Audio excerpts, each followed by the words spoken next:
¿Qué tal? Muy buenos días a todos, esperando se encuentren bastante bien. Vamos a esperar solo un minuto para poder iniciar con la presentación que hoy nos ocupa y enseguida hacer la presentación de mi copanelista, con quien siempre es un agrado compartir estas instancias de charlas informativas y un tanto académicas, que nos gusta bastante la academia, mi querida Lina. Hola, buenos días a todos. Bastante rigurosos en cuanto a la aplicación de las normas y temas sobre todo bien interesantes en los que hemos encontrado algunas energías de criterio y sobre todo de aplicación de las normas multilaterales o bien en este caso binacional. Eh, yo creo que podemos ir partiendo, mi querida Lina, si te viene bien, eh, en honor al tiempo a las Pens- personas que gentilmente se exacto. conectaron a la hora. Pensaba dar hasta las 9:05, no sé qué opinas, Iván, como para darle espacio a la gente que se termine de conectar. Sí, creo que es un tiempo prudente. Bueno, no tengo problema. Al contrario, mayor audiencia, mucho mejor. Pero si te parece, vamos haciendo cuando menos las presentaciones. Claro que sí. Eh, bueno, en esta ocasión quisiera presentar a Lina Peñalosa, abogada corporativa con especialidad en tributación nacional e internacional, miembro del Grupo Mont desde hace más de 15 años, en este caso con sede en Colombia, a través de nuestra filial colombiana, Mont Colombia SAS. Eh, desde este lado, Iván Aramilla, abogado mexicano, miembro del estudio desde hace ya casi 19 años. Y en esta oportunidad, un tema bien interesante que tenemos el placer de desarrollar para ustedes, para la audiencia. Eh, saludamos bueno, a toda la audiencia, a don Cristian González de Mercolatina Limitada. Bienvenido, Cristian. Eh, entonces, en esta oportunidad, un tema muy, muy interesante, reitero, respecto a la normativa aplicable a la exportación de servicios de México a Colombia. Vamos a tratar de desarrollar muy brevemente materias conceptuales y de cierta aplicación. No sé, Lina, qué te parece, pero al hablar de generalidades hablamos más allá de los conceptos del marco regulatorio. eh, lo que me gusta de nuestros intercambios es siempre lo casuístico, porque lo llevamos a ejemplos prácticos de cómo se aplica la normativa internacional, en este caso bilateral, siempre con base en cómo se presta el servicio, cómo es considerado el servicio como tal en cada uno de nuestros países y qué es lo que pasa cuando intercambiamos estos servicios de manera internacional. Entonces, conceptualmente, cómo organizaciones u organismos internacionales de comercio como la OMC, cómo determina este tipo de servicios, cómo los conceptualiza, cómo a través de la adaptación del intercambio de bienes, y en este caso servicios, cómo la norma local e internacional se ha tenido que ir adaptando a estas modalidades para poder eh, darle una legalidad a este tipo de situaciones, que finalmente las leyes es la articulación de los hechos o de los actos jurídicos humanos, cómo se configura a través de la norma para enmarcarlo dentro de un seno legal.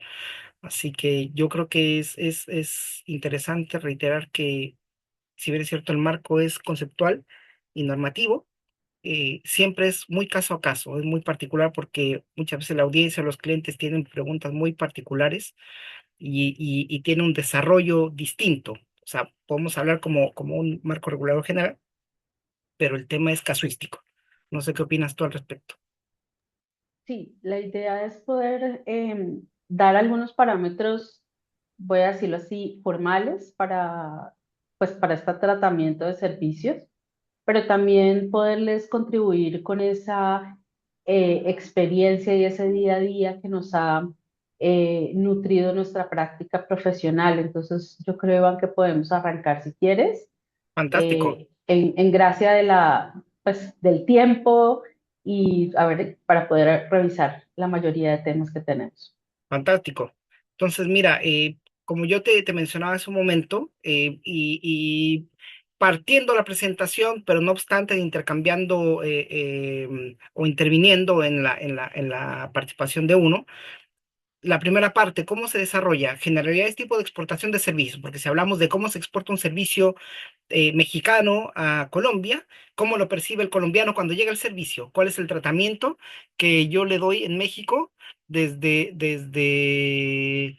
la forma en la que exporto el servicio? ¿Cuál es la documentación que debo presentar ante mi autoridad tributaria, que es el SAT? ¿Y cómo lo percibes tú, cómo lo recibes tú y cómo lo cataloga la DIAN, que es tu autoridad tributaria? Eso en cuanto a las generalidades de exportación de servicios. ¿Cuáles son los aspectos más relevantes en México para operaciones de servicios hacia Colombia? Si bien es cierto, ahí hay un TLC, Tratado de Libre Comercio, donde tanto México y Colombia son parte. En el 95 también, como integrante fundador de este TLC, estaba Venezuela, pero Venezuela tú sabrás que salió de este marco regulatorio, pero del apartado de servicios, México y Colombia lo consideran al 100%.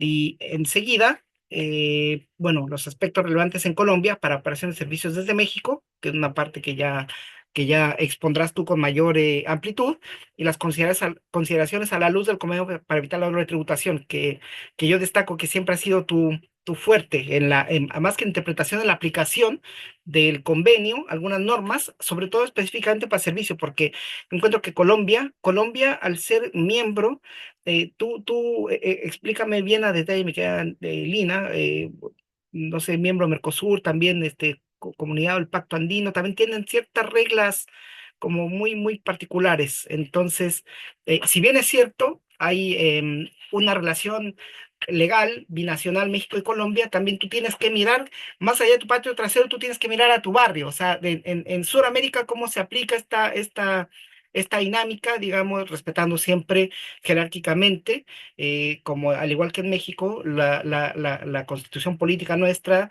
se equipara a los tratados y normas internacionales. Entonces ustedes tienen este mismo, digamos, respeto o categorización de los tratados o convenios internacionales, pero no obstante, ustedes en Sudamérica tienen otros tratados multilaterales que no tienen relación directa con México, pero que sí tendrán alguna prerrogativa, me imagino. Pero eso tú y yo ya lo podríamos ir desarrollando con mayor amplitud. Entonces, claro, a ver, a ver, a ver si la tecnología y los botones se quedan pegados. Perfecto, hablando de servicios. Ya, como te decía, Micaelina, la Organización Mundial del Comercio, yo hice algún resumen de las láminas que veníamos compartiendo, ha podido conceptualizar o establecer cuatro formas de servicio, ¿cierto? Los que vamos a explicar un poco a detalle, nada más para que la audiencia entienda cómo es la aplicación legal, como transfronterizos de exportación, transferencia de consumidores extranjeros en país local, que vamos a decir consumidores mexicanos cuando viajan a Colombia a recibir el servicio, ¿cierto? También cuando, por ejemplo, mexicanos se establecen en Colombia, hablemos de un viceversa, pero en este caso, en honor al tema, cómo un mexicano puede instalarse haciendo presencia comercial en México a través de la figura jurídica que la normativa colombiana establezca al efecto, y también cómo personal colombiano puede viajar a México para prestar el servicio en México, que es contrario al número uno. El número uno y el cuatro son distintos, porque en este caso, en el primero, el mexicano viaja perdón, en este caso, no, el dos y el cuatro. El dos, el mexicano viaja a Colombia, y en el cuatro, el colombiano viaja a México para prestar el servicio. Bueno, en el primer ítem, Micaelina, en el servicio transfronterizo, en este caso, el servicio es el que cruza la frontera, no la persona, sino que es un servicio digital, un servicio virtual, que dentro de los más comunes se encuentra software o programas de ordenadores enviados por Internet, proyectos y documentos enviados por correo, entrenamiento, asistencia técnica, asesoramiento hecho a través de conferencias y medios electrónicos, como es el caso nuestro en este momento. Digamos que estamos realizando, yo en México, tú en Colombia, un servicio que está mirando en cualquier país, en cualquier dirección IP de la cual se haya conectado. Y también expedición de mercancías, servicios bancarios. Estamos hablando de compras online, ¿cierto? O cuando uno hace una transferencia internacional de recursos financieros. Una gráfica. En este caso, el servicio es suministrado desde el territorio de un país, viaja el servicio, no la persona, y se aprovecha en el otro. Aquí va a tener un tratamiento muy particular en nuestro convenio para evitar la doble imposición en materia de impuesto a la renta, que lo podemos desarrollar más adelante en tu lámina. El segundo tipo de servicio es transferencia de receptores de los servicios al país prestador. En este caso, digamos que un mexicano viaja a Colombia a recibir un servicio, que son básicamente los más comunes. Turismo, yo viajo a Bogotá, viajo a Cali, realizo actividades de turismo y me prestan servicios, ¿cierto? Capacitación, cuando voy a algún área, algún país, perdón, alguna ciudad en particular, algún municipio a recibir un adiestramiento de capacitación. Asistencia técnica o asesoría dedicada a extranjeros, o bien servicios de salud, en el caso de que vaya yo a recibir un tratamiento médico o alguna terapia que, digamos, no está muy desarrollada en México, o simplemente voy a Colombia y me atiendo para algún tema en particular. Estos son los servicios, digamos, genéricos, en el caso de que un mexicano viaja a Colombia. Y a la inversa, también colombianos pueden viajar a México a recibir este mismo tipo de servicio.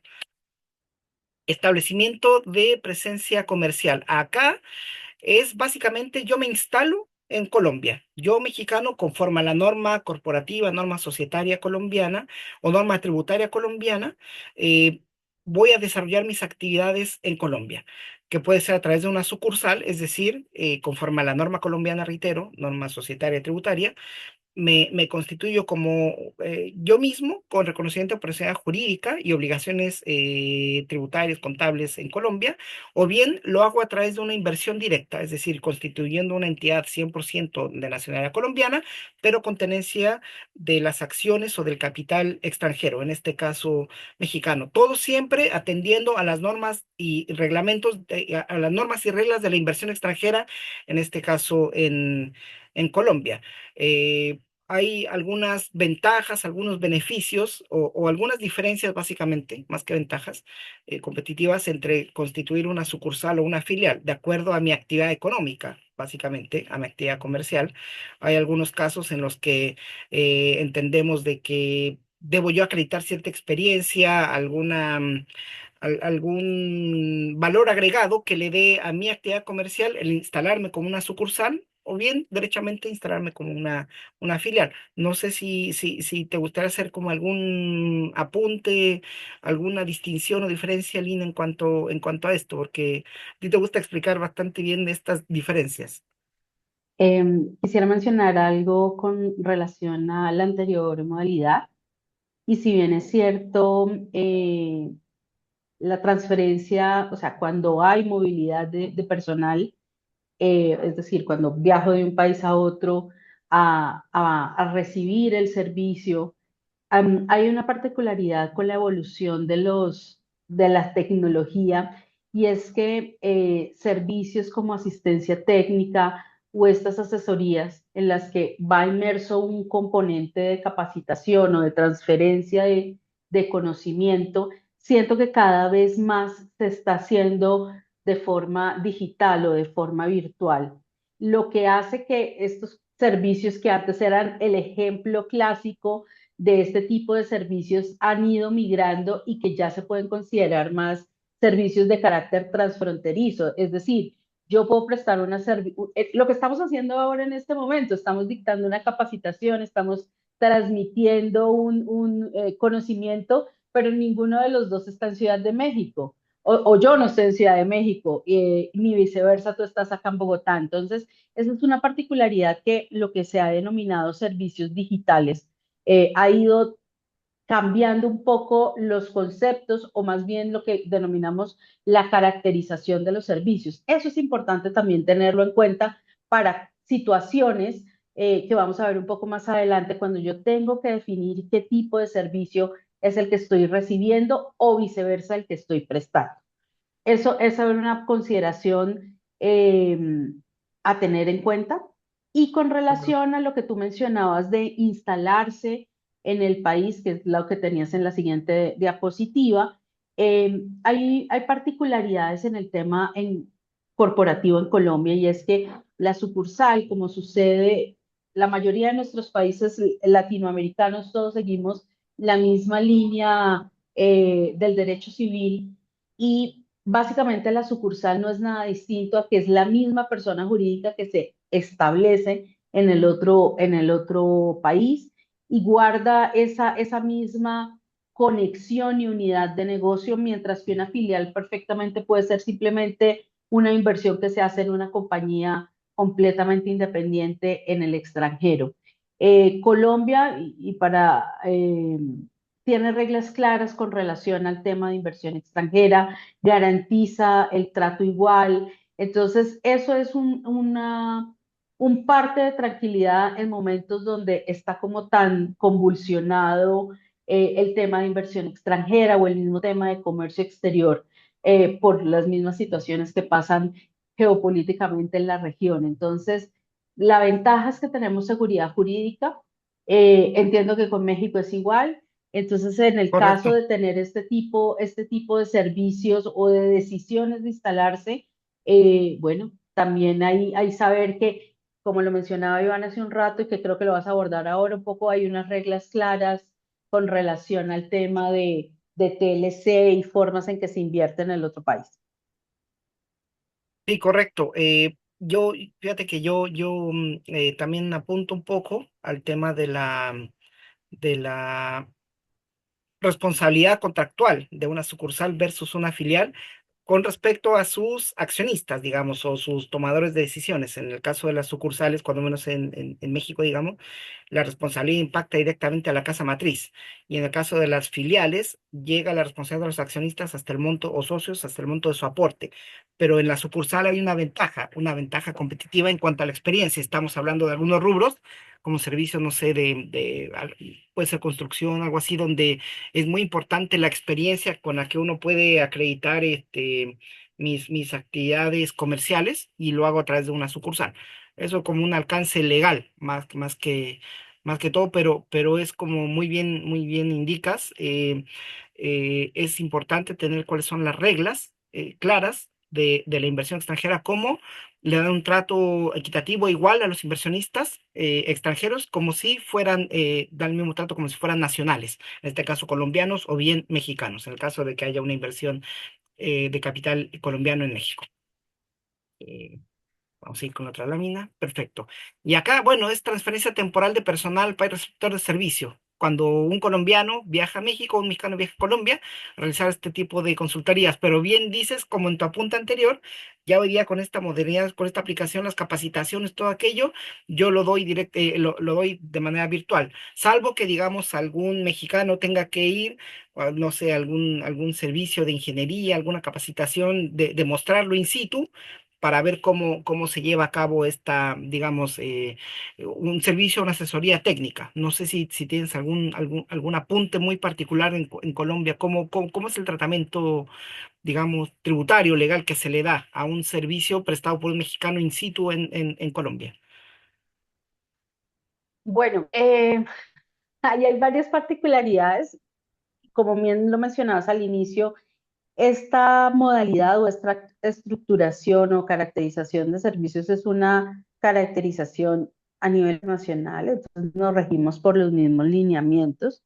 Obviamente es importante tener en cuenta qué tipo de servicio de este tipo va a prestar la persona, porque no es lo mismo una persona que va a venir, ejemplo, a mi oficina a hacer un levantamiento de información a una persona, por ejemplo, que necesite hacer unas visitas para levantar información en faena, por ejemplo, o en una mina, o en una estructura, o en un campo petrolero. Entonces, ahí es importante revisar qué tipo de servicios va a Claro. prestar, por cuánto tiempo. Colombia tiene en este tipo de espacios como el tema de minas, fábricas.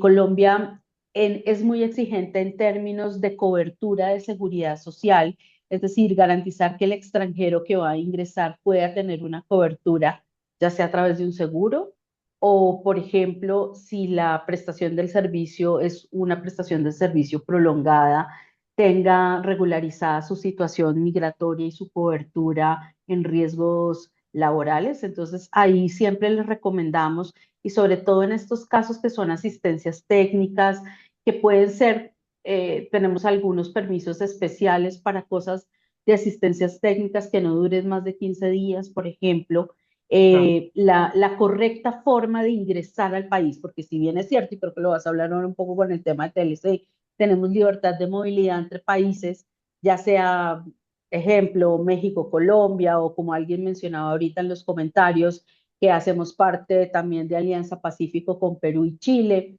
Si bien es cierto, están todos estos acuerdos internacionales que nos dan libertad de movilidad, en algunos casos hasta sin pasaporte lo podemos hacer. Sí es importante saber qué se va a hacer, cómo se va a prestar el servicio, porque a veces, amparados en ese ideal de la libertad de movilidad, dejamos descubiertas situaciones formales, que cuando, y hemos tenido casos de clientes que nos llaman, ay, disculpa, mira, es que la persona está en el aeropuerto, 3 de la mañana no les avisamos, pero no lo dejan ingresar porque como va a trabajar o como va a prestar servicios en un lugar, iba a entrar como turista. Entonces, sí hay cosas en estos escenarios que hay que revisar bien qué servicio se va a prestar, cómo se va a prestar, porque obviamente pues el ideal es que tenemos libertad, pero no es lo mismo venir a prestar un servicio que venir a una reunión o simplemente ir a tomarse unos ricos piñas coladas en Cartagena o en San Andrés. claro, es lo que al principio mencionábamos, es muy caso a caso y muy particular. Hay que ser como bastante explícitos o expresos en cuanto a qué es lo que voy a hacer, qué servicio voy a prestar, porque como bien dices tú, si yo viajo a hacer un levantamiento, quizá con el, más que una visa, sino con el ingreso declarado como turista, que me permite hacer actividades no remuneradas, es decir, si bien es cierto, voy a realizar alguna gestión para mi trabajo, donde estoy contratado en este caso para México, pero simplemente voy a tener reuniones B2B, vengo a hacer levantamientos, vengo a presentar ante brochure, mira, traje un pequeño equipo, un componente que te puede servir, y eso no requiere una autorización de la autoridad migratoria colombiana, pero si entro yo y digo a Policía Internacional o a la Policía Migratoria, vengo a trabajar, ya hay su visa, su permiso, qué sé yo, entonces ahí es cuando recibes el llamado a las 3 de la mañana y dicen, oye, no me dejan entrar, porque entonces dices, bueno, es que tienes que ser preciso, no tienes que decir que vas a trabajar, no que voy a realizar actividades comerciales, entonces muy caso a caso y hay que ser bastante preciso. Por eso que la ley es un esfuerzo preciso y tenemos que ver de poder ir explicando conforme cada situación de los clientes o la audiencia que tiene bien acompañarnos en este momento. Entonces, como te mencionaba, mi querida Elia, en su momento, el, el, el, el TLC el TLC México-Colombia, tiene un capítulo de comercio de servicios que garantiza precisamente las medidas que afecten la prestación de servicios, que sean transparentes y no discriminatorias, que los proveedores de servicios de una parte pueden ofrecer servicios en la otra sin requisitos arbitrarios o innecesarios, es decir, el mismo trato igual como si fueran servicios que se prestaran localmente entre colombianos o entre mexicanos. Y bueno, sabemos que se excluyen ciertos sectores como servicios financieros o aéreos, pero aplica ampliamente a otros sectores. Un poco el servicio transfronterizo, ya lo explicamos hace un momento, desarrollo de software, servicios informáticos, procesamiento de datos, servicios digitales prestados a distancia. Es un tanto redundante. Ahora, por ejemplo, si yo voy a exportar un servicio de México hacia Colombia, bueno, tengo que ver, para yo poder ser competitivo, no puedo grabar mi servicio con mis impuestos. Ahora, en este caso del IVA, tú me confirmarás si este impuesto se llama igual en Colombia. El IVA en México es el impuesto al valor agregado, que tiene una tasa del 16%. Cuando yo presto un servicio y se va a prestar en el extranjero con algunas de las condiciones que enseguida voy a listar, mi tasa debería ser cero. Eso a mí, por ejemplo, no me exime de que por toda la ganancia que yo perciba, yo como empresa mexicana, por servicios que factura fuera, eso no me exhiba a mí de mi impuesto a la renta local. yo voy a pagar impuestos por toda la ganancia que yo tenga, pero distinto es si yo grabo o no los servicios que presto, ya sea localmente o de manera internacional. En el caso de que yo lo preste a Colombia, la tasa puede ser cero considerando si el servicio fue efectivamente exportado. Entonces, ¿qué es lo que indica la ley del impuesto al valor agregado mexicana? Que son servicios prestados desde México considerados exportables si su aprovechamiento ocurre en el extranjero, bajo las condiciones de que se me pague de una cuenta del extranjero y que el cliente al cual yo le presto el servicio sea no residente en México. Por ejemplo, ejemplos típicos, la asistencia técnica, publicidad, comisiones, servicios financieros. Como yo te decía, yo necesito satisfacer o poder acreditar a mi autoridad tributaria de que el cliente es residente en Colombia y no tiene establecimiento permanente en México, al cual yo le pueda atribuir, digamos, este aprovechamiento. El aprovechamiento del software o servicio ocurre solamente en Colombia. El aprovechamiento, el pago que me hacen como contraprestación por este servicio viene del extranjero y el servicio no se consume en territorio mexicano y se cuenta con documentación comprobatoria. Por ejemplo, tú me mandas tenemos firmado un contrato, una orden de servicio y demás. Aquí más o menos hay una tipificación de cuáles son los tipos de servicio, como software, las as a service, como una plataforma, suscripción cloud, el tratamiento como servicio digital. Licencia de uso de software como una licencia que no es permanente. Se trata como un servicio, el desarrollo a medida como un software personalizado como un servicio, así como el soporte de mantenimiento y servicios digitales automatizados también como servicio. Eh, por ejemplo, ¿cuáles son los requisitos formales de comercio de servicios al exterior de México? Bueno, hay algunos requisitos que no requiere un pedimento aduanero. Yo no necesito, digamos, como mexicano, estar inscrito en un padrón particular. Yo simplemente emito mi factura teniendo un RFC. No necesito estar inscrito para en algún padrón de exportador sectorial, solamente para algunas mercancías de algún trato, digamos, delicado, pero básicamente para servicios de exportación y software no necesito yo estar inscrito o empadronado en ningún padrón de exportadores.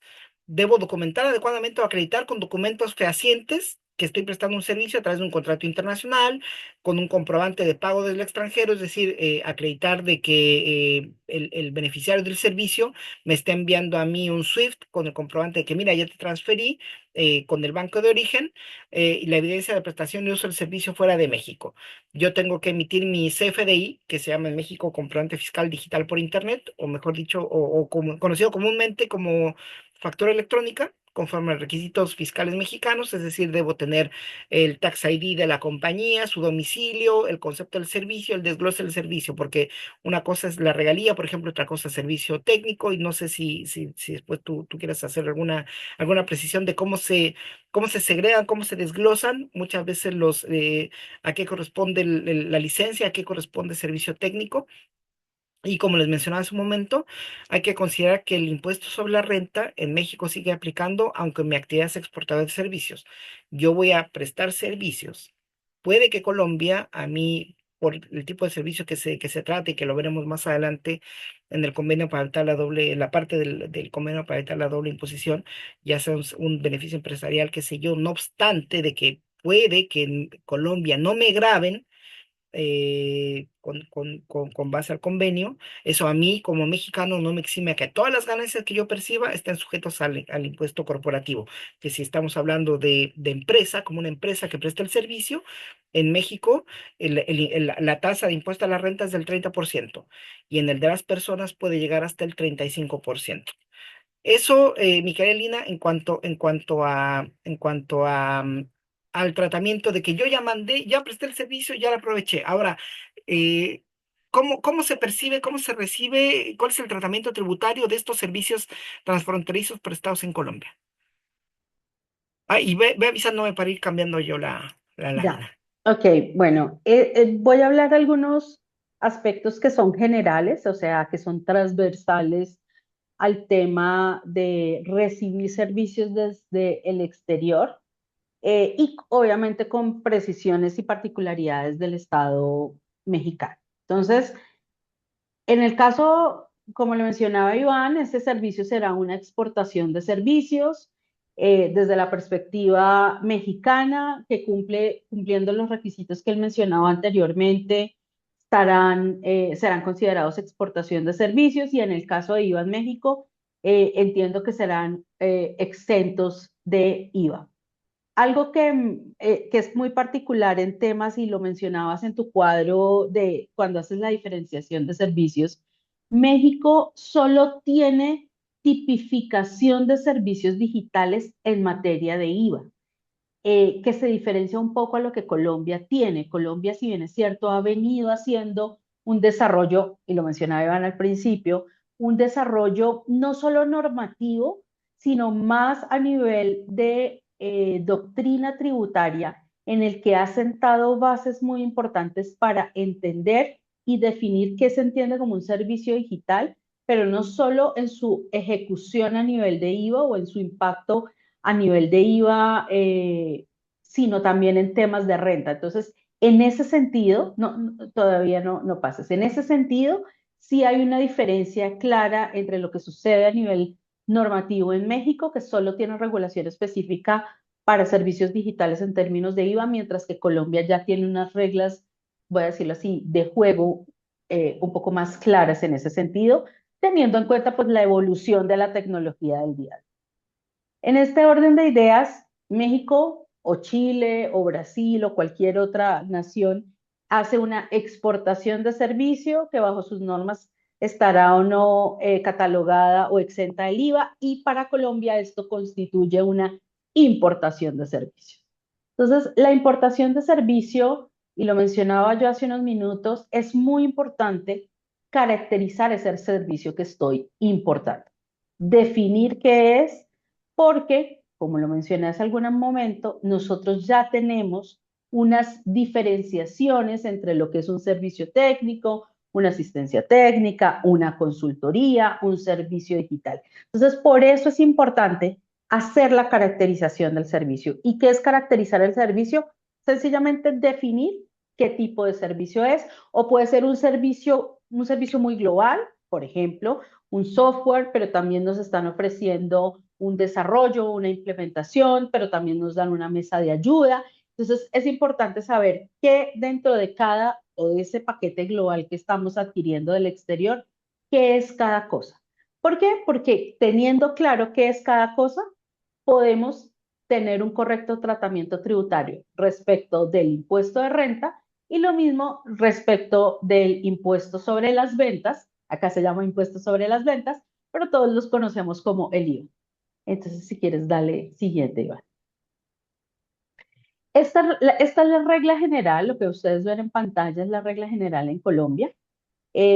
Colombia tiene un compendio de normas tributarias que se denomina el Estatuto Tributario, y dentro del artículo 24 regula aquellos servicios que, aunque se presten en el exterior, son considerados ingreso de fuente colombiana a la luz del impuesto de la renta. Y eso tiene que ver un poco con lo que mencionabas tú hace un momento. Entonces, yo puedo recibir servicios del exterior, comisiones.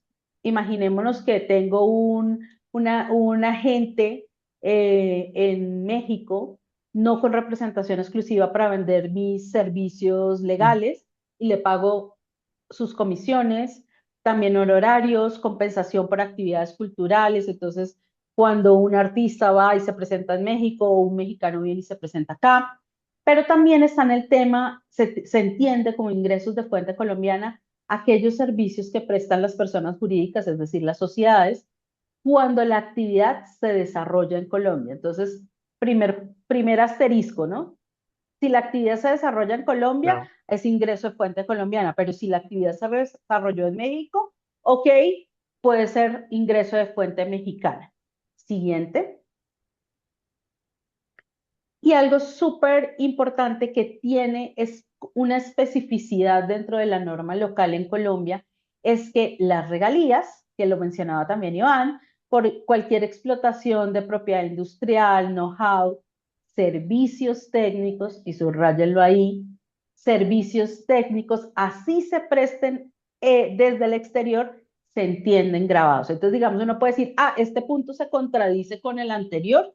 La respuesta es no, porque anteriormente hablaba genérico de servicios, acá está haciendo una especificidad, una caracterización precisa Claro. sobre dos tipos de servicios que así los preste una sociedad desde el exterior, se entienden que están grabados en Colombia. Entonces, ¿por qué hago mención de estos dos? Porque más adelante vamos a hablar específicamente de ellos a la luz del convenio para evitar la doble tributación. Particularidades o definición, ¿qué se entiende por asistencia técnica y servicios técnicos? Servicio técnico es aquel servicio que se presta en desarrollo de una competencia técnica o de un conocimiento específico. No solo se limita a temas computacionales, sino esto también tiene o puede ser catalogado temas de ingeniería básica, temas de un conocimiento profesional. Mientras que la asistencia técnica, como lo mencionaba hace un momento, lleva inmerso un componente de capacitación, de transmisión de conocimiento. Entonces, yo puedo tener un servicio técnico donde además doy capacitación, donde además doy instrucción al que recibe, y ahí se me configura la asistencia técnica. Entonces, eso es importante, y este tipo de precisiones son importantes precisamente para caracterizar los servicios que hablábamos hace un momento. Ejemplo clásico de un servicio técnico: un desarrollo de un software, una implementación, mientras que la asistencia técnica es ese mismo desarrollador se sienta en una sala de juntas y Claro. capacita a los desarrolladores locales. Pues. Siguiente. Cuando hablas de esta globalidad y cada uno de los, cómo se segrega, cómo se descompone esta globalidad, ahí es cuando tú dices este tiene un tratamiento distinto dentro de este todo. Exacto. Entonces podemos tener un software que sea Claro. un software as a service, servicio Mm. digital, pero tiene un componente de desarrollo e implementación, servicio técnico, pero también puedo tener una parte de capacitación, asistencia técnica, y puedo tener, por ejemplo, un servicio de mesa de ayuda, vuelve a ser servicio técnico. Entonces, eso es importante, por eso caracterizar el servicio, saber, porque no todo tiene el mismo tratamiento tributario. Claro, eso es lo importante y por eso es muy casuístico, como yo te mencionaba al principio, de que hay que categorizar o bien determinar cuál es el tipo de servicio o qué es lo que estamos consumiendo. Entonces, en el Vale. diseño del impuesto de la renta, entendiendo que una compañía mexicana, ejemplo, presta este servicio global que hemos puesto como ejemplo, Ujú. eh, la empresa mexicana va a pagar impuesto de renta o una chilena o una brasilera a través de la figura de la retención en la fuente. La retención en la fuente en Colombia, o withholding tax que se conoce, no es nada distinto a un pago anticipado del impuesto. En el caso de Colombia, ¿quién retiene? Quien paga, el agente de retención, y tiene la obligación legal de pagarlo al fisco colombiano. Entonces, digamos que dentro de esta dinámica, yo voy a tener una prestación de servicio, voy a recibir una factura de exportación, en este caso de México. Importantísimo para los colombianos, que no sé si en nuestra audiencia tenemos, es importante que cuando la empresa colombiana reciba esa factura de exportación, como esa factura viene, como lo mencionaba Iván, con los requisitos de facturación, en este caso de México, Mexicana. debemos hacer el documento equivalente dentro de facturación electrónica dentro del mismo mes en que se recibió la factura. Ejemplo, si yo lo recibí el 5 de enero, tengo hasta el 30 de enero para hacer el documento equivalente. So pena de que al no haber hecho el documento equivalente sea un gasto rechazado a la luz del fisco colombiano. Entonces, eso es importante. Existió una discusión hasta hace unos meses de cuándo debía yo hacer el documento equivalente. Algunas personas decían, no, el mismo día, no, dentro del mismo mes, no, dentro del mismo periodo grabable. Y la respuesta de la Administración de Impuestos fue: se debe hacer máximo dentro del mismo mes en que se reciba la factura del exterior. Entonces, en el momento de hacer el pago de esa factura, vendrá la decisión, de acuerdo al tipo tributario, de practicar o no retención en la fuente. Yo acá traigo la regla general. ¿Por qué? Porque es importante mostrar cuál es el efecto real del convenio para evitar la doble tributación. Si yo le estuviera pagando a cualquier otro país una factura de servicios, ejemplo de servicios técnicos, Estados Unidos, yo le tendría que practicar una retención en la fuente del 20%. Ahora, cuando hablemos del convenio, vamos a ver cuál es el efecto sobre esa retención en la fuente. Siguiente, Iván. Fantástico. Listo. En Colombia, dentro de, además de esa caracterización importante que hemos conversado, surgió una norma ya de hace unos buenos años, más o menos 20 años, en la que definió que todos aquellos servicios que se cataloguen como importación de tecnología van a tener además un requisito adicional para la deducibilidad del gasto. Y los requisitos, entonces la primera pregunta es, ¿qué es importación de tecnología? Hoy en día todo puede ser importación de tecnología.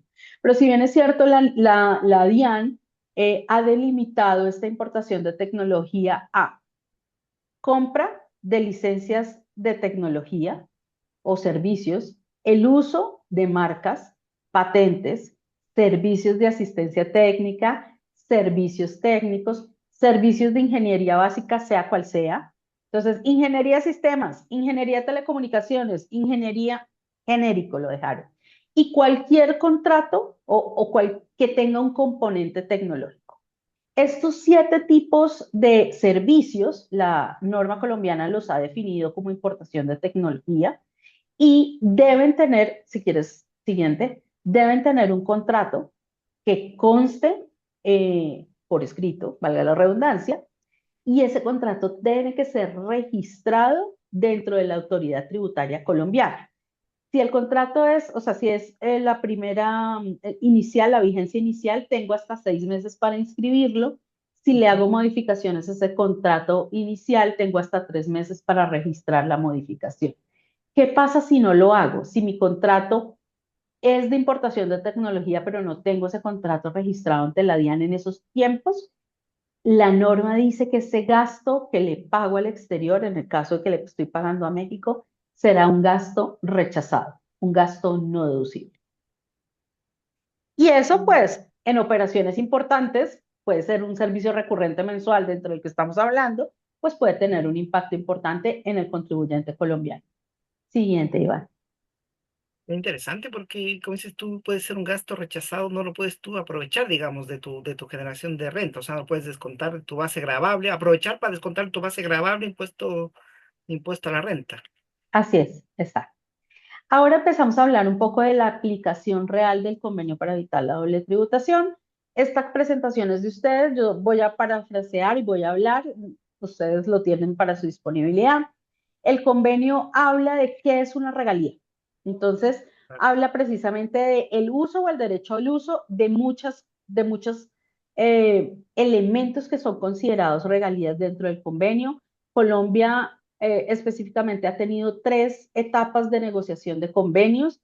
El convenio con Chile, con México, con Canadá, con Suiza, con España también, fueron de esas primeras generaciones de convenios que firmó Colombia y específicamente en esos convenios, dentro del concepto de regalía está incluido el uso de derechos de autor, y acá es importante mencionarlo, ¿por qué? Porque el software o el software tradicional está protegido en Colombia es con derechos de autor, no con marcas ni con patentes. Entonces, el software tradicional que conocíamos hace 1000 años, que se instalaba ya sea a través de un medio físico, estaría protegido y estaría dentro del concepto de regalías.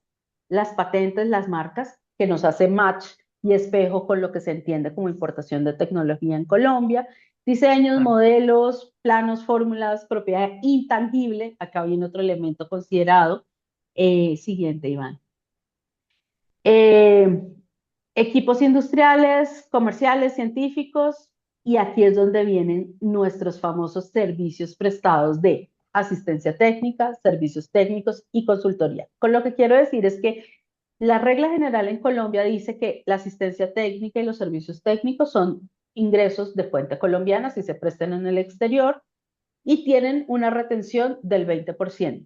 Como menciona Iván, entra el convenio para evitar la doble tributación suscrita, desplaza la norma local y se aplica la norma del convenio. La norma del convenio, como está suscrito, es que la asistencia técnica, los servicios técnicos y la consultoría son regalías y por tanto estarían sujetos a una retención en la fuente del 10%. Sin embargo, siguiente, Iván. Colombia, como lo mencionaba Iván también al principio, ha suscrito otros convenios con otros países, de los que yo llamo de segunda y tercera generación de convenios, y específicamente en el caso colombiano, suscribió un convenio con el Reino Unido, en el cual la asistencia técnica y los servicios técnicos, a la luz del convenio para evitar la doble tributación con el Reino Unido, ya no tienen tratamiento de regalías, sino tienen el tratamiento de beneficios empresariales. Y como lo indicó Iván al inicio de la charla, cuando tenemos un beneficio empresarial a la luz de los convenios para evitar la doble tributación, no están sujetos a retención en la fuente. Entonces, en conclusión, para el caso de México, específicamente, en aplicación de la cláusula de nación más favorecida que trae las reglas, el mismo convenio para evitar la doble tributación, ¿cómo quedamos con los pagos hacia México? Siguiente, Iván. Cuando yo le pago a México asistencia técnica o servicios técnicos por aplicación de esta cláusula de nación más favorecida con el convenio del Reino Unido, son considerados beneficios empresariales, es decir, no estarían grabados con retención en la fuente. Es decir, si pago una factura de $10,000, viajan los $10,000 completos a México y como lo mencionaba Iván, esos $10,000 tributarán completos en México, no tributarán en Colombia. Mientras que si el servicio que yo estoy adquiriendo de México es considerado una consultoría, se sigue trabajando, se sigue entendiendo como una regalía y ahí sí estará sujeto a una retención del 10% ese pago a México. Fantástico. O Siguiente. sea bueno, últimamente este convenio con Reino Unido a nosotros de alguna forma indirectamente nos beneficia porque cuando se trata de asistencia técnica, servicio técnico acordado entre Colombia y Reino Unido, al yo a tener con México cláusula de nación más favorecida, cuando tú tienes un beneficio o le otorgas un beneficio a un tercer estado con posterioridad a la firma del convenio entre Colombia y México, entonces yo me acojo a ese beneficio, por tanto, más que beneficio empresarial, digamos, a esa tasa cero o aplicación o modificación del supuesto, porque ahora pasa a ser un beneficio empresarial o se acoge al concepto de beneficio empresarial el pago de una especie técnica, un servicio técnico que hagas tú hacia México. Por tanto, como bien dices tú, si yo te facturo 100, tú me pagas 100 y yo, mexicano, pago mi impuesto sobre la renta por mi ganancia, digamos, aunque sea de fuente colombiana, pero yo pago por mi ganancia con mi corporate tax mexicano. Correcto. Siguiente. Algo importante que mencionar del convenio también, y tiene que ver un poco con lo que conversamos al inicio sobre incorporar una sucursal o una filial, es la incorporación de un establecimiento permanente. Todo esto es en la perspectiva del impuesto de la renta.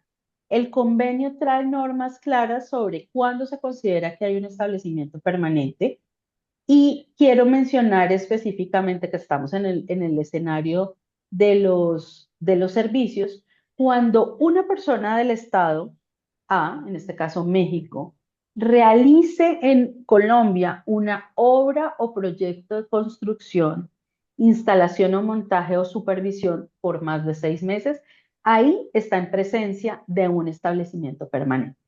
¿Eso qué implica? Vamos a verlo ahora más adelante, que implica que se debe constituir como contribuyente colombiano sin necesidad de incorporar la sucursal y tributar en Colombia sobre sus ingresos de fuente colombiana. Siguiente. Otro elemento a tener en consideración en temas de servicios para no caer en esta constitución o la incorporación de establecimiento permanente es precisamente la prestación de servicios por parte de una compañía, en el ejemplo mexicana en Colombia, por intermedio de empleados, estoy enviando trabajadores o personas naturales encomendados por esa empresa para prestar actividades que superen 183 días en un periodo de 12 meses. Entonces, esto es súper importante. Hemos tenido casos de proyectos que implican movilidad de personal que han pasado los 183 días. Entonces, la pregunta es, bueno, ¿y cómo me va la DIAN, cómo se va a dar cuenta? Pues ahí es donde viene el cruce con los movimientos migratorios que conversábamos hace un rato, de cómo tengo que formalizar la situación migratoria de la persona que viene a estar por un periodo prolongado. Ahí, a través de ese cruce de información, pueden llegar a nosotros y reconocer o exigir el reconocimiento de un establecimiento permanente y con ello presentar declaraciones de renta en Colombia. Siguiente. Caso un poco más o menos cómo tributaría una persona extranjera. Claro. En alguno de estos 2 o 3 escenarios que conversamos de servicios, constituyen establecimiento permanente. Entonces, este establecimiento permanente termina siendo contribuyente en México, pues porque es la misma empresa mexicana, pero también contribuyente en Colombia porque envió personal por más de 183 días o prestó los servicios por más de 6 meses. Entonces, ahí es importante porque ese establecimiento permanente estaría prestando o contribuyendo en Colombia a través de declaración de renta de ingresos de fuente nacional. Claro, Siguiente. y mi querida Lina, Dime. solamente en el caso de que, por ejemplo, sin perjuicio de que no cumpla yo más de 183 días, pero esa persona sí realiza actividades, estoy hablando del convenio con Chile, por ejemplo, contempla de que el hecho de que yo reitero, sin perjuicio de no rebasar los 183 días en un periodo de 12 meses, si realiza actividades como firma de contratos, qué sé yo, ahí no rebasa los Represente. 183 días, pero se acorta porque estoy realizando actividades de cierre de contratos, o sea, como representación efectiva de mi mandante, digamos, extranjero. En este caso aplicaría similar. En el Eh, caso de México tiene la misma redacción, así es. Claro, no, era como, claro, porque si bien es cierto, la regla general es como más de 183 días, pero hay una pequeña excepción que sin perjuicio de no rebasarlos, si tú llegas y firmas contratos como mandante, o sea, eres un tomador de decisiones, si estás 2 días, 3 días, ya configuras un establecimiento permanente para el mandante. Correcto. Siguiente. De acuerdo. Ahora vamos a aterrizar a la dinámica de IVA que mencionaba Iván.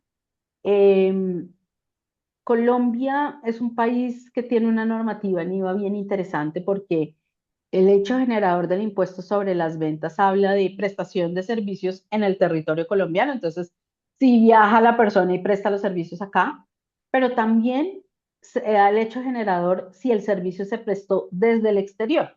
Esa es una excepción a la regla, ¿ya? Entonces, Claro, para México está exento, es una exportación de servicios, pero para Colombia está grabado, aunque me lo hayan prestado desde Ciudad de México, desde Ciudad del Carmen.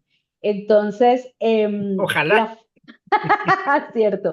Entonces, y solo se entenderán que no generan el IVA, aquellos servicios que estén expresamente excluidos. Entonces, lo primero, en términos de servicios digitales, los servicios denominados de cloud computing son uno de esos servicios que están expresamente excluidos de IVA. Tanto la venta local como la compra o la reventa internacional de esos servicios. Entonces, primer punto en tema de servicios digitales a mencionar. Pero en el caso, imaginémonos un servicio técnico que no está excluido, entonces me llegó la factura del servicio desde México, es una factura de exportación de servicios, yo la recibo, en términos de IVA viene sin IVA. Sin embargo, yo debo hacer un tratamiento local que se denomina el IVA teórico. ¿Y eso qué quiere decir? Que el comprador del servicio local va a pagar el IVA en representación de la sociedad mexicana, pero él mismo se lo va a poder tomar como IVA descontable.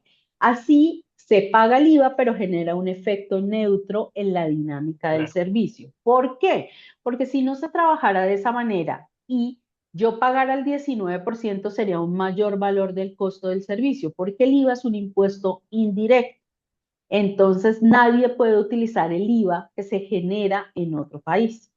Claro, La tarifa del IVA en Colombia, a diferencia de lo que pasa en México, es del claro. 19%, en Es tres México es puntos, 16%. tres puntos mayor, claro, y en México se llama IVA virtual, pero es el mismo efecto, digamos, similar, pero claro, tú tienes una tasa de retención, perdón, una tasa de IVA mayor que la mexicana. Claro.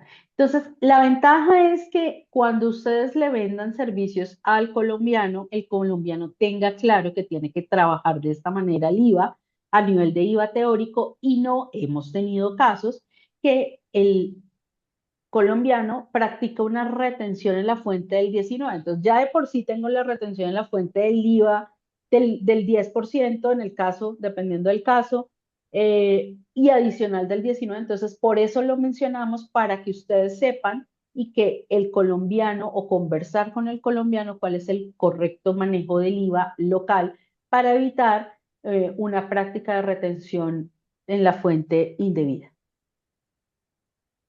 Siguiente. Ya, Bueno, es pues lo que yo tenía para compartirles. sí, mira, es bastante interesante, mi querida Lina, y como mencionamos al principio, es muy casuístico, o sea, hay que aterrizar todos los servicios o la idea de los servicios que tenemos conforme a nuestra actividad económica o comercial para poder hacer este debido aterrizaje del entendimiento legal y sobre todo tributario, porque lo que es una constante en clientes o personas que se acercan a nosotros buscando asesoría integral en materia legal, sobre todo tributaria, es identificar muy bien la actividad económica y nosotros poder a su vez transmitir de una manera más clara y eficaz cuál es el tratamiento tributario de estos servicios, poder identificar bien el servicio, si es asistencia técnica, si es un servicio técnico, cómo está enmarcado dentro de esta globalidad que me gustó bastante tu concepto o el ejemplo, de es un servicio, un software, por ejemplo. ¿Y qué incluye esto? Yo te vendo un paquete para integral. ¿Cómo se segrega este todo? Un servicio técnico, mesa de ayuda, qué sé yo, y ojo, pero este servicio tiene una particularidad, digamos. Bueno, nuestros correos electrónicos se encuentran ahí para cualquier duda o comentario, pero igual abramos un espacio de preguntas. Por ahí veo que Nadia Niebles levantó la mano. No Puedes sé, escribir, no si quieres tu pregunta ahí en el chat, claro que sí.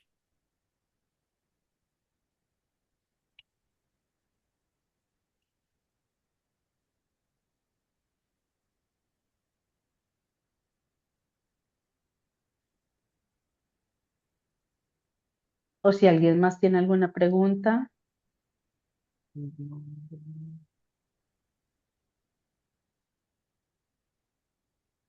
Claro, sería bastante bueno si lo pueden colocar en el chat y así nosotros. Creo que acá. Para efectos del IVA Ah, sí. teórico, ¿me pueden aclarar un poco más el tratamiento? Eh, Nadia, cuando llega la factura en Colombia, a Colombia, supongamos que es una factura de $1.000. O cómo se debe manejar esto, se le debe calcular a esos $1.000 el 19% del comprador, es decir, la compañía colombiana. Voy a poner como ejemplo a Mon Group Colombia. Entonces, Mon Group Colombia recibe la factura del exterior de $1.000, se practica en el mismo mes que recibimos la factura, el IVA se declara, pero ese IVA declarado o pagado yo lo puedo utilizar como IVA descontable. Entonces el efecto termina siendo un efecto neutro en la medida que pague el 19%, pero me lo puedo tomar como IVA descontable ese mismo 19%. Eh, Indícame si fue clara. Sí, Luz Adriana, vamos a enviar por correo electrónico la presentación. Además, quedan disponibles nuestros correos para ustedes si tienen preguntas puntuales adicionales que no quieran hacer en este espacio, estamos disponibles para ustedes. Cristian nos dice que sería muy positivo si pudiéramos organizar un seminario especial para servicios educacionales. infoproductos está muy dinámico. Gracias. Sí, lo consideraremos con todo gusto. Qué bueno, Nadia, que te quedó claro. Ah, no sé si alguien más tiene alguna pregunta o Aquí, comentario. sí, aquí entre el chat y las preguntas me estoy volviendo loco. Estoy mirando, abriendo dos pantallas a ver, ver de satisfacer todas las preguntas de la gente de la audiencia. Sí, ahí, claro que sí, Cristian. Vamos a compartir la presentación. Nosotros ya tenemos los datos de ustedes, de los asistentes. Les vamos a mandar la presentación. Igual va a quedar Grabado. grabado, claro. Así que sí, va a ser un placer poder estar en contacto con ustedes. Eh, Así que bueno, si te parece, Lina, los correos ahí están, reiteramos nuestra disposición y también obviamente dejarlos invitados para mantenerse pendientes de toda la comunicación de webinars y seminarios que como Mont Group regional estamos prestando constantemente. eh, no solamente materias binacionales, como para mí particularmente un placer siempre compartir panel contigo, mi querida Lina, Gracias. pero hay otras áreas, digamos, hay en materia regulatoria, medioambiental, corporativa, varias, Laborales. sí, claro, sí. Gracias totales también para ustedes, Cristian, por participar. Y reiteramos el llamado a estar pendientes de esto. También nuestras alertas, ¿cierto? Que son pequeños flashes legales que, si bien es cierto, no constituyen una asesoría, sí son como un resumen genérico de las disposiciones regulatorias de los países donde cuando menos tenemos presencia propia regional. Ahí están las 12 banderas representando a los 12 países donde nos encontramos, en este caso, eh, eh, por parte de Lina, Mont Colombia, yo, Iván Navilla, Mont México, y bueno, reiterando el agradecimiento, Lina, sobre todo a ti un fuerte abrazo hasta Bogotá. A todos ustedes, muchas gracias por la asistencia y bueno, seguimos en comunicación permanente. Gracias. Hasta luego. Buen día. Hasta luego, que estén muy bien. Gracias, Lina, un abrazo. Gracias, Iván.